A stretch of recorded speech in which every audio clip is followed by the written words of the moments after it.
kenapa kita diciptakan oleh Allah Subhanahu wa taala, apa tujuan utamanya, sehingga nanti kita bisa temukan hikmahnya dan korelasinya dengan Al-Qur'an. Seperti diketahui bahwa seluruh makhluk yang diciptakan oleh Allah Subhanahu wa taala, baik bernyawa ataupun tidak bernyawa, maka tujuan utamanya, puncak dari misi kehidupannya adalah untuk beribadah kepada Allah Subhanahu wa taala. Ini poin utamanya.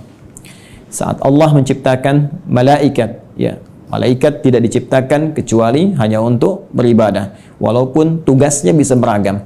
Ada yang bertasbih saja, bertahmid saja, bertakbis saja, Al-Baqarah ayat ke-30.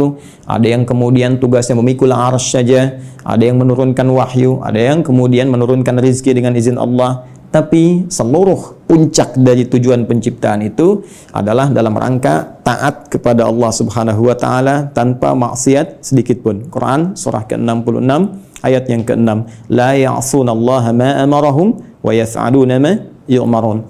Jadi kalau kita ambil misalnya makhluk dalam konteks tertinggi, sempurna diciptakan dalam arti tidak ada potensi untuk berbuat maksiat dan selalu ada dalam jalur ketaatan, yaitu malaikat. Malaikat pun tidak diciptakan oleh Allah kecuali tujuan utamanya untuk ibadah.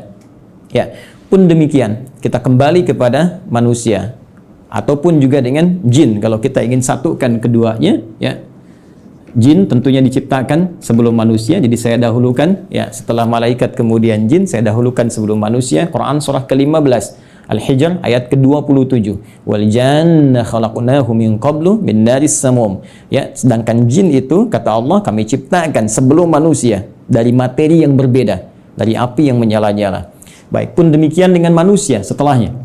Ya, wa idz qala rabbuka lil malaikati inni khaliqum basyara. Ketika Allah firmankan kepada para malaikat yang sudah tercipta sebelum manusia, pun sebagian kalangan jin yang hadir pada saat itu, kami akan mencipta makhluk baru, bukan malaikat, bukan jin, tapi basyar. Ya, satu dari 5 nama manusia yang umumnya disebutkan dalam Al-Qur'an pokoknya. Ya, basyar 35 kali disebutkan dalam Al-Qur'an menunjuk pada sifat nafsunya. Ins disebutkan 18 kali berpasangan dengan jin menunjuk pada sifat penampakan dan kelembutannya. Insan disebutkan 65 kali dalam Al-Qur'an menunjuk pada totalitas aktivitasnya. Pun demikian dengan An-Nas disebutkan setidaknya 241 kali dalam Al-Qur'an menunjuk sifat sosialnya. Dan Bani Adam, ya, disebutkan setidaknya 7 kali dalam Al-Qur'an menunjuk genealogisnya yang tersambung pada Nabi Adam alaihissalam.